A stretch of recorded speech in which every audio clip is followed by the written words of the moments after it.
Di tengah hiruk-pikuk kota yang padat, hiduplah seorang pria bernama Tony bersama istrinya, Ratna. Mereka adalah pasangan sederhana yang berjuang keras demi hidup yang lebih baik. Kota tempat mereka tinggal adalah kota besar yang tidak pernah tidur, di mana gedung-gedung pencakar langit menjulang tinggi dan jalanan selalu ramai oleh kendaraan yang berlalu lalang. Tony berasal dari keluarga sederhana, begitu juga dengan Ratna. Mereka menikah di usia yang masih muda, dengan harapan bisa membangun rumah tangga yang bahagia. Namun, kehidupan di kota besar tidaklah mudah. Segala sesuatu membutuhkan uang, mulai dari biaya makan, tempat tinggal, hingga kebutuhan sehari-hari yang semakin lama terasa semakin mahal. Pada awalnya, Tony dan Ratna mencoba berbagai usaha kecil-kecilan. Mereka mulai dengan berjualan aksesoris di pinggir jalan, seperti gelang, kalung, dan cincin yang dibuat dari manik-manik dan kayu ukiran. Tony sendiri cukup terampil dalam membuat kerajinan tangan, sementara Ratna memiliki selera yang baik dalam memilih desain yang menarik. Mereka berdua bekerja sama, menghabiskan waktu berjam-jam untuk membuat aksesoris yang nantinya akan mereka jual di pasar malam atau di pinggir jalan kota. Namun, usaha kecil mereka tidak selalu berjalan lancar. Terkadang, dagangan mereka laris manis, tetapi di lain waktu mereka pulang dengan tangan kosong. Cuaca yang tidak menentu, persaingan dengan pedagang lain, serta keinginan pelanggan yang terus berubah membuat usaha mereka sulit berkembang. Tony mulai merasa frustrasi. Ia ingin sesuatu yang lebih besar, bisnis yang bisa memberinya keuntungan lebih cepat dan stabil. Suatu hari, Tony mendengar dari seorang kenalannya bahwa bisnis barang berbahan kulit eksotis memiliki nilai jual yang tinggi. Banyak orang kaya yang mencari barang-barang dari kulit asli, terutama ikat pinggang, dompet, dan tas yang terbuat dari kulit ular python. Kulit ular python terkenal karena teksturnya yang unik, motif alami yang indah, serta daya tahannya yang kuat. Barang yang dibuat dari kulit ular bisa dijual dengan harga tinggi, bahkan hingga jutaan rupiah. Mendengar hal ini, Tony tertarik. Ia berpikir bahwa inilah kesempatan emas baginya untuk keluar dari jeratan kesulitan finansial. Jika ia bisa memulai bisnis ini, ia yakin kehidupannya akan berubah drastis. Tidak hanya bisa memenuhi kebutuhan sehari-hari, tetapi juga bisa hidup lebih nyaman, bahkan kaya raya. Ratna awalnya merasa ragu. Ia tidak suka dengan ide membunuh ular hanya demi keuntungan. Baginya, semua makhluk hidup memiliki hak untuk hidup, dan mengambil nyawa hewan hanya untuk dijadikan barang dagangan terasa tidak adil. Namun Tony meyakinkannya, ini bukan hanya tentang bisnis Ratna, ini tentang masa depan kita. Aku tidak ingin kita terus hidup dalam kesulitan. Jika kita bisa menjalankan bisnis ini, kita bisa punya rumah yang lebih besar, bisa menabung untuk masa depan anak-anak kita nanti. Ratna akhirnya menyerah pada bujukan suaminya. Ia mencintai Tony dan ingin mendukungnya meskipun di dalam hatinya masih ada keraguan. Tanpa menunggu lama, Tony mulai mencari cara untuk mendapatkan bahan baku kulit ular. Ia mendatangi beberapa pemasok, namun harga yang mereka tawarkan terlalu tinggi. Jika ia ingin mendapatkan keuntungan yang lebih besar, ia harus mencari cara lain. Dan cara itu adalah dengan berburu ular python sendiri. Bersama beberapa kenalan yang tahu tentang cara menangkap ular, Tony mulai memasuki hutan di pinggiran kota. Ia belajar cara melacak jejak ular, cara menangkapnya tanpa membiarkannya kabur, dan akhirnya cara menguliti mereka dengan cepat. Semakin sering ia berburu, semakin mahir ia dalam pekerjaannya.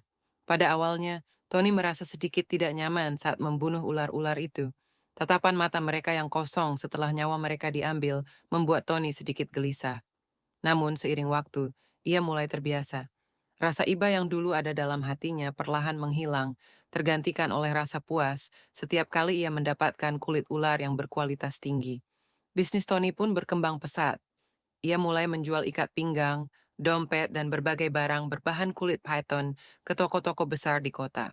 Keuntungan yang ia dapatkan semakin meningkat. Dalam waktu singkat, Tony dan Ratna tidak lagi hidup dalam kesulitan. Mereka bisa menyewa rumah yang lebih besar, membeli perabotan baru, dan bahkan mulai menabung untuk masa depan. Namun, kesuksesan ini membuat Tony semakin serakah. Jika sebelumnya ia hanya berburu ular sesekali, kini ia melakukannya hampir setiap hari. Ia tidak peduli jika harus membunuh puluhan ular dalam sehari, asalkan bisnisnya terus berkembang. Hingga suatu hari, Tony dan timnya menemukan sekumpulan ular python besar di dalam hutan. Ular-ular ini tampak lebih besar dari biasanya, dengan tubuh yang panjang dan sisik yang berkilauan di bawah sinar matahari. Tanpa ragu, Tony dan anak buahnya menangkap mereka satu persatu, membantai mereka dengan cara yang brutal. Salah satu ular terbesar yang mereka bunuh memiliki mata yang tajam dan berwarna keemasan. Saat nyawanya perlahan menghilang, ular itu menatap Tony dengan sorot mata yang tajam, seolah-olah mengirimkan pesan yang tak bisa diungkapkan dengan kata-kata. Namun Tony tidak memikirkan hal itu. Ia hanya melihat kulit ular itu sebagai barang dagangan yang sangat berharga. Hari itu Tony dan timnya pulang dengan membawa puluhan kulit ular berkualitas tinggi. Mereka merasa puas dan bangga dengan hasil tangkapan mereka. Tony berpikir bahwa ini adalah hari terbaik dalam bisnisnya. Namun malam harinya sesuatu yang aneh terjadi. Saat Tony tidur, ia mengalami mimpi yang mengerikan. Dalam mimpinya ia berada di tengah hutan yang gelap. Di sekelilingnya terdengar suara desisan ular yang semakin lama semakin mendekat. Dari kegelapan muncul seekor ular raksasa dengan mata berwarna keemasan, ular yang sama dengan yang ia bunuh tadi pagi. Ular itu menatap Tony dengan penuh amarah dan berbicara dengan suara menggelegar. Engkau telah mengambil nyawa kami tanpa belas kasihan. Engkau telah merusak keseimbangan alam. Engkau harus bertanggung jawab atas perbuatanmu. Tony mencoba berlari, tetapi tubuhnya terasa kaku. Ular itu melilit tubuhnya dengan erat, membuatnya sulit bernapas. Tony ingin berteriak, tetapi suaranya tidak keluar. Tiba-tiba, Tony terbangun dengan napas tersengal-sengal, dadanya naik turun, keringat dingin mengalir di pelipisnya. Ia melihat sekeliling kamar, memastikan bahwa semua hanya mimpi. Ratna yang terbangun karena gerakannya menatapnya dengan khawatir. "Ada apa, Mas?" tanya Ratna dengan suara lemah. Tony menggelengkan kepala, berusaha menenangkan dirinya. "Tidak, tidak ada apa-apa, hanya mimpi buruk." Ratna menatapnya dengan curiga, tetapi ia tidak bertanya lebih lanjut. Ia kembali memejamkan matanya, sementara Tony tetap terjaga, menatap langit-langit kamar dengan perasaan tidak tenang. Ia mencoba mengabaikan mimpi itu, namun entah kenapa ada sesuatu di dalam hatinya yang merasa bahwa ini bukan sekadar mimpi biasa. Sesuatu yang buruk akan terjadi, dan ia tidak menyadari bahwa kutukan itu baru saja dimulai. Setelah mengalami mimpi buruk tentang ular raksasa yang melilit tubuhnya, Tony berusaha mengabaikannya. Ia meyakinkan dirinya bahwa itu hanyalah bunga tidur akibat kelelahan setelah seharian berburu ular. Namun, ada sesuatu yang mengganjal di hatinya. Sejak hari itu, ia sering merasa gelisah tanpa alasan yang jelas. Setiap kali melihat kulit ular yang ia kumpulkan, ia merasa seolah-olah ada sepasang mata yang mengawasinya dengan penuh dendam. Namun, Tony tetap melanjutkan bisnisnya seperti biasa. Pesanan ikat pinggang kulit python terus berdatangan, dan permintaan pasar semakin meningkat. Tony bahkan mulai menjual produknya ke luar kota, bekerja sama dengan beberapa toko besar. Ratna, meskipun masih memiliki keraguan, tetap membantu suaminya mengelola keuangan dan pemasaran. Suatu hari, kabar bahagia datang. Ratna hamil anak pertama mereka. Tony sangat gembira mendengar kabar ini. Ia memeluk istrinya dengan erat, berjanji akan memberikan kehidupan yang terbaik untuk mereka dan anak yang akan lahir. "Anak kita akan lahir di keluarga yang berkecukupan," ujar Tony dengan penuh keyakinan. "Aku akan bekerja lebih keras agar dia tidak merasakan kesulitan seperti yang kita alami dulu." Ratna tersenyum, meskipun di dalam hatinya ada perasaan cemas yang tak bisa ia jelaskan. Sejak awal, ia tidak pernah merasa nyaman dengan bisnis suaminya. Namun, ia juga tahu bahwa Tony melakukannya demi masa depan mereka. Kehamilan Ratna berjalan dengan normal. Ia rajin memeriksakan kandungannya ke bidan dan menjaga kesehatannya dengan baik. Tidak ada tanda-tanda bahwa sesuatu yang buruk akan terjadi. Namun, sejak kandungannya memasuki bulan ke-6, Ratna mulai mengalami mimpi-mimpi aneh. Dalam mimpinya, ia sering melihat seekor ular besar melingkari perutnya. Ular itu tidak menyerangnya, tetapi hanya menatapnya dengan mata tajam, seolah ingin mengatakan sesuatu. Setiap kali ia bangun dari mimpi itu, ia merasa perutnya terasa berat dan nyeri. "Aku sering mimpi buruk, Mas," katanya suatu malam kepada Tony. "Mimpi apa?" tanya Tony, mulai merasa tidak nyaman. "Aku melihat seekor ular besar di dalam mimpi. Ular itu ada di dekatku, mengelilingi tubuhku dan menatapku. Aku merasa seolah-olah dia ingin memberitahuku sesuatu." Tony merasakan bulu kuduknya meremang. Ia teringat mimpinya sendiri beberapa bulan lalu. Namun, ia tidak ingin membuat Ratna semakin cemas. Jadi ia hanya menggenggam tangan istrinya dan berkata, "Itu cuma mimpi, Ratna. Jangan terlalu dipikirkan." Ratna mengangguk meskipun hatinya masih diliputi kegelisahan. Hari demi hari berlalu, hingga akhirnya tiba waktunya Ratna untuk melahirkan. Tony membawanya ke sebuah klinik bersalin terdekat. Ratna mengalami proses persalinan yang cukup lama dan melelahkan. Ia berjuang dengan segenap tenaga untuk melahirkan anak mereka ke dunia. Akhirnya, tangisan bayi terdengar memenuhi ruangan. Bidan yang membantu persalinan tersenyum dan mengangkat bayi itu dengan lembut. Namun, senyumnya segera menghilang. Wajahnya berubah pucat saat ia melihat sesuatu yang tidak biasa pada tubuh bayi tersebut. Ratna yang masih lemah berusaha melihat anaknya. Namun, saat pandangannya tertuju pada bayi yang baru lahir itu, ia terkejut bukan main. Bayi mereka berbeda. Kulitnya tidak seperti bayi pada umumnya. Alih-alih halus dan kemerahan, kulit bayi itu dipenuhi sisik berwarna kecoklatan, seperti kulit ular python. Corak alami ular menghiasi tubuh mungilnya, membuatnya tampak bukan seperti manusia, melainkan seperti makhluk yang lahir dari dunia lain. Bidan yang mengurus persalinan mundur dengan ekspresi ngeri. Beberapa perawat yang berada di dalam ruangan pun terdiam, tidak tahu harus berkata apa. Suasana menjadi hening, hanya terdengar suara tangisan bayi yang terdengar ganjil, bukan tangisan normal seperti bayi lainnya, melainkan seperti desisan kecil yang samar. Ratna menangis, tubuhnya bergetar hebat. Ia menatap Tony dengan mata penuh ketakutan. "Mas, apa yang terjadi pada anak kita?" Tony tidak bisa berkata apa-apa. Tubuhnya terasa kaku. Ia hanya bisa menatap bayi itu dengan wajah pucat. Dalam benaknya satu hal langsung terlintas, kutukan. Ia teringat pada ular-ular yang ia bunuh tanpa belas kasihan. Ia teringat pada mimpi buruk yang pernah ia alami. Ia teringat pada peringatan dalam mimpinya bahwa ia harus bertanggung jawab atas perbuatannya. Dan kini semua itu telah menjadi kenyataan. Setelah suasana mulai tenang, bidan dengan hati-hati membungkus bayi itu dengan kain dan menyerahkannya kepada Ratna. Meskipun tubuhnya dipenuhi sisik, bayi itu tetaplah darah daging mereka. Dengan tangan gemetar, Ratna menerima anaknya, menggendongnya dengan penuh kasih sayang meskipun hatinya dipenuhi ketakutan dan kesedihan. Tony merasakan perasaan bersalah yang mendalam. Ia menyadari bahwa ini adalah akibat dari perbuatannya.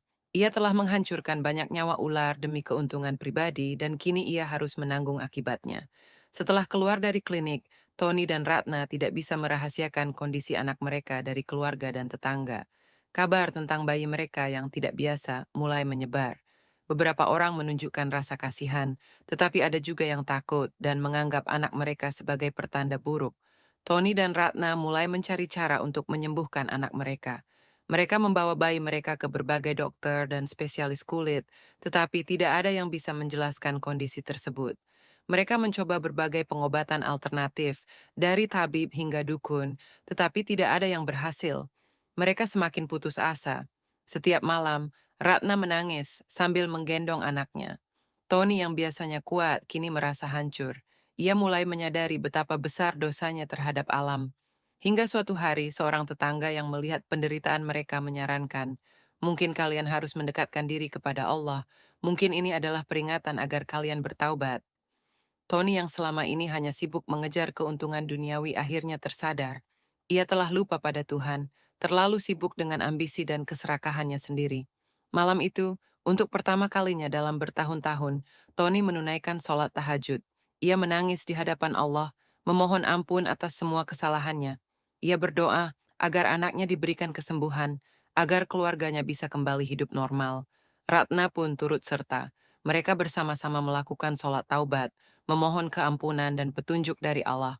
Mereka berjanji untuk tidak lagi berbisnis dengan cara yang merusak alam dan akan berbuat baik kepada sesama. Mereka tidak tahu apakah doa mereka akan dikabulkan, namun di dalam hati mereka ada sedikit harapan yang mulai tumbuh. Dan tanpa mereka sadari, di malam itu juga, sesuatu yang ajaib mulai terjadi pada anak mereka. Malam itu, setelah sholat tahajud dan sholat taubat, Tony dan Ratna duduk bersimpuh di sudut kamar.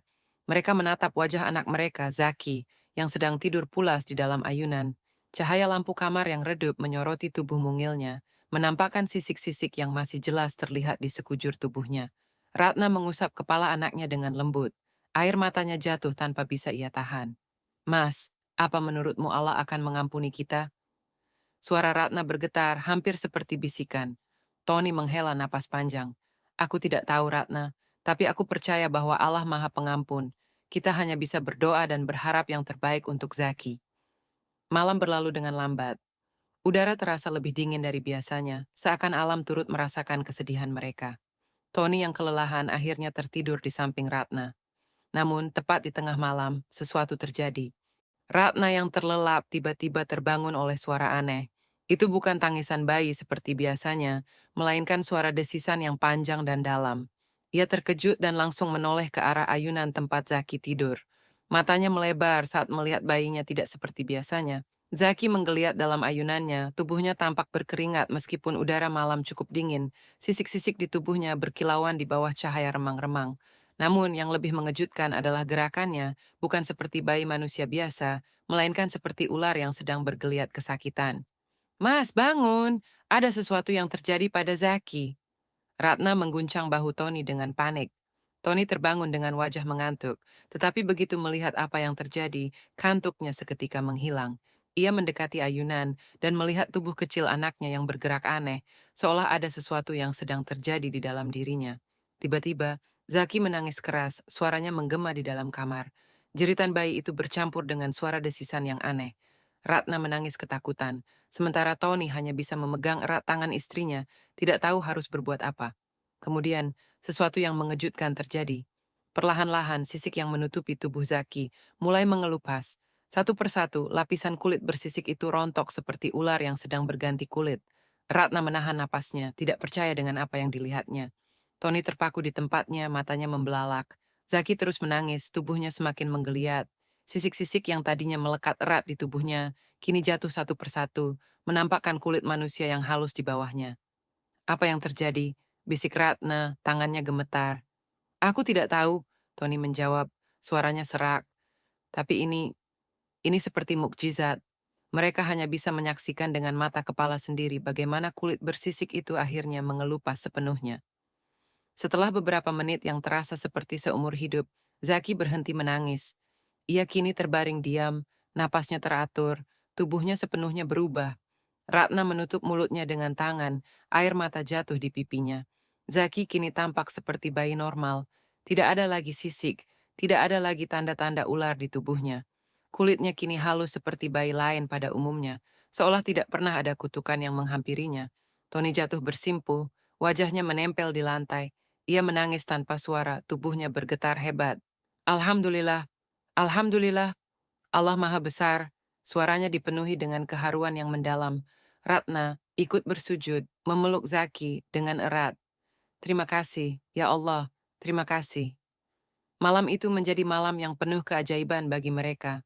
Zaki telah disembuhkan, seolah Allah telah mengampuni dosa-dosa mereka. Mereka tidak bisa mengungkapkan rasa syukur yang mereka rasakan dengan kata-kata. Keesokan harinya, kabar tentang kesembuhan Zaki menyebar ke seluruh lingkungan mereka. Orang-orang yang sebelumnya takut dan menjauhi mereka, kini datang untuk melihat sendiri keajaiban itu. Banyak yang terharu dan mengatakan bahwa ini adalah bukti bahwa taubat yang tulus bisa mengubah takdir. Seorang tetangga berkata, Allah memang maha pengampun, kalian sudah melakukan hal yang benar dengan bertaubat. Lihatlah bagaimana Allah menjawab doa kalian. Tony dan Ratna tidak bisa berkata apa-apa selain bersyukur. Mereka tahu bahwa hidup mereka tidak akan pernah sama lagi setelah ini. Namun, Tony juga menyadari satu hal. Ia tidak bisa kembali ke bisnis lamanya. Ia tidak bisa lagi membunuh ular demi keuntungan. Kejadian ini adalah peringatan yang nyata bahwa keserakahan dan perbuatan buruk terhadap alam tidak akan pernah membawa kebaikan. Hari itu juga, Tony memutuskan untuk meninggalkan bisnisnya. Ia menjual semua sisa kulit ular yang masih ada, tetapi kali ini bukan untuk mencari keuntungan, melainkan untuk menutup lembaran lama hidupnya. Ia tidak ingin lagi terlibat dalam perdagangan yang merugikan makhluk lain. Sebagai gantinya, Tony mulai merintis usaha baru yang lebih baik. Ia membuka usaha kerajinan tangan berbahan kayu dan kain, sesuatu yang tidak menyakiti alam atau makhluk hidup lainnya. Bisnisnya memang tidak langsung sukses besar seperti bisnis kulit ular dulu, tetapi ia merasa jauh lebih tenang dan bahagia. Ratna pun ikut serta dalam usaha baru itu, membantu suaminya dengan sepenuh hati. Kini mereka menjalani hidup yang lebih sederhana, tetapi penuh kedamaian. Tidak hanya itu, Tony dan Ratna juga mulai aktif dalam kegiatan sosial. Mereka sering bersedekah, membantu orang-orang miskin, dan berbagi pengalaman mereka kepada orang lain. Mereka ingin kisah mereka menjadi pelajaran bagi siapa saja yang terlalu serakah terhadap dunia, bahwa setiap perbuatan memiliki konsekuensi, dan bahwa bertaubat dengan tulus bisa membawa perubahan yang luar biasa. Hari demi hari berlalu, dan Zaki tumbuh menjadi anak yang sehat dan ceria. Ia tidak pernah menunjukkan tanda-tanda bahwa ia pernah mengalami kutukan di masa lalu. Tidak ada lagi sisik, tidak ada lagi desisan, hanya seorang anak laki-laki kecil yang tumbuh dengan penuh cinta dan kasih sayang dari kedua orang tuanya. Tony sering melihat Zaki bermain di halaman rumah mereka, tertawa riang bersama teman-temannya. Setiap kali ia melihat anaknya, hatinya dipenuhi rasa syukur. Ia tahu bahwa ia telah mendapatkan kesempatan kedua dalam hidup, dan ia tidak akan pernah menyia-nyiakannya lagi. Setelah kejadian ajaib yang menyembuhkan Zaki, kehidupan Tony dan Ratna benar-benar berubah. Mereka kini menjalani hari-hari dengan lebih tenang, penuh syukur, dan jauh dari keserakahan yang dulu sempat menguasai mereka. Tony telah meninggalkan bisnis kulit ular yang dulu membuatnya kaya, tetapi juga membawa malapetaka bagi keluarganya. Sebagai gantinya, ia mengembangkan usaha kerajinan berbahan kayu dan kain. Awalnya, bisnis ini tidak sebesar usaha sebelumnya, tetapi Tony tidak pernah merasa lebih puas dalam hidupnya. Dulu aku bekerja untuk uang, sekarang aku bekerja untuk hidup yang berkah, ujar Tony kepada salah satu sahabatnya yang datang berkunjung. Ratna pun mendukung penuh keputusan suaminya. Ia merasa lebih tenang karena tahu bahwa usaha yang mereka jalani kini tidak lagi mengorbankan makhluk hidup lain. Selain itu, mereka mulai lebih aktif dalam kegiatan sosial. Mereka sering menyisihkan sebagian keuntungan untuk membantu orang-orang yang membutuhkan. Tony mulai terlibat dalam program penghijauan di lingkungannya, sementara Ratna mengajar anak-anak kecil mengaji di musola dekat rumah mereka. Belajar dari kesalahan. Meski kehidupan mereka sudah berubah menjadi lebih baik, Tony dan Ratna tidak pernah melupakan masa lalu. Setiap kali melihat Zaki, mereka teringat akan kutukan yang hampir menghancurkan keluarga mereka. Suatu hari, seorang kenalan lama Tony datang berkunjung. Pria itu adalah rekannya dulu dalam bisnis kulit ular. Tony, aku dengar kau sudah berhenti dari bisnis ini. Tanyanya dengan nada heran. Tony mengangguk. Benar, aku sudah meninggalkannya. Tapi kenapa? Bukankah itu bisnis yang menguntungkan? Tony menghela napas panjang sebelum menjawab, aku sudah belajar dengan cara yang pahit. Ada hal yang lebih penting dari uang, yaitu keberkahan dan ketenangan hidup. Aku sudah cukup serakah di masa lalu, dan aku hampir kehilangan segalanya karena itu. Kenalannya itu terdiam. Ia tidak langsung mengerti, tetapi ia bisa melihat bahwa ada ketulusan dalam kata-kata Tony. Jadi kau tidak menyesal? Sedikit pun tidak, jawab Tony mantap. Aku justru bersyukur karena kejadian itu menyadarkanku bahwa hidup ini bukan hanya tentang mencari uang, tapi tentang bagaimana kita bisa hidup dengan baik tanpa merugikan orang lain dan alam. Setelah perbincangan itu, Tony semakin yakin bahwa ia telah mengambil jalan yang benar. Kehidupan baru yang penuh berkah. Hari-hari berlalu, dan Zaki tumbuh menjadi anak yang sehat dan ceria. Tidak ada lagi tanda-tanda sisik di tubuhnya, seolah kejadian di masa lalu hanyalah mimpi buruk yang telah berlalu. Suatu hari, saat sedang bermain di halaman rumah, Zaki bertanya kepada Tony, "Ayah, kenapa ayah selalu berdoa setiap malam?" Tony tersenyum dan menggendong anaknya. "Karena ayah ingin selalu bersyukur, nak. Dulu ayah pernah melakukan kesalahan besar, dan Allah masih memberiku kesempatan untuk memperbaiki diri. Itu sebabnya ayah selalu berdoa, agar kita selalu dalam lindungannya." Zaki masih terlalu kecil untuk memahami semuanya, tetapi ia mengangguk. "Ayah, kalau begitu, aku juga mau berdoa setiap malam," katanya polos. Tony dan Ratna tersenyum bahagia. Mereka tahu bahwa Zaki akan tumbuh menjadi anak yang baik, karena ia dibesarkan dalam keluarga yang telah belajar dari kesalahan dan kini menjalani hidup dengan lebih bijaksana, menyebarkan kebaikan. Seiring berjalannya waktu, Tony dan Ratna semakin aktif dalam kegiatan sosial. Mereka membantu membangun mushola kecil di lingkungan mereka, memberikan bantuan kepada keluarga kurang mampu, dan bahkan mengajarkan orang-orang tentang pentingnya menjaga keseimbangan alam. Kisah mereka pun mulai dikenal di lingkungan sekitar. Banyak orang yang terinspirasi oleh perjalanan hidup mereka dan belajar untuk tidak serakah terhadap alam. Beberapa mantan rekan bisnis Tony bahkan mengikuti jejaknya dan beralih ke usaha yang lebih ramah lingkungan. Suatu hari, seorang pemuda datang menemui Tony. Pak Tony, saya dulu juga bekerja menangkap ular untuk dijual. Tapi setelah mendengar kisah Bapak, saya ingin berhenti. Saya ingin memulai usaha baru, tetapi saya tidak tahu harus bagaimana. Tony tersenyum dan menepuk bahu pemuda itu. Jangan khawatir, nak. Aku akan membantumu. Yang penting, kau sudah memiliki niat baik untuk berubah. Dari situlah Tony mulai membantu banyak orang untuk mencari pekerjaan yang lebih baik tanpa harus merusak alam. Ia membimbing mereka untuk memulai usaha kecil-kecilan seperti kerajinan tangan, pertanian, atau bisnis lain yang lebih berkelanjutan. Kesadaran yang abadi. Meskipun waktu terus berjalan, Tony dan Ratna tidak pernah melupakan pengalaman pahit yang hampir menghancurkan mereka. Namun, mereka juga sadar bahwa tanpa pengalaman itu, mereka mungkin tidak akan pernah belajar tentang arti hidup yang sesungguhnya. Kini, setiap kali melihat ke langit, Tony merasa hatinya tenang. Ia tahu bahwa ia telah mendapatkan kesempatan kedua, dan ia tidak akan pernah menyia-nyiakannya lagi. Ia juga menyadari bahwa setiap perbuatan memiliki akibatnya, tetapi selama seseorang mau bertaubat dan memperbaiki diri, selalu ada jalan untuk mendapatkan ampunan dan keberkahan dari Allah. Dalam hati, Tony berjanji bahwa ia akan terus menjalani hidup dengan penuh kebaikan dan berbagi pelajaran hidupnya kepada siapapun yang membutuhkan. Karena ia tahu, hidup ini bukan hanya tentang mencari keuntungan semata, tetapi tentang bagaimana kita bisa hidup selaras dengan alam dan sesama manusia.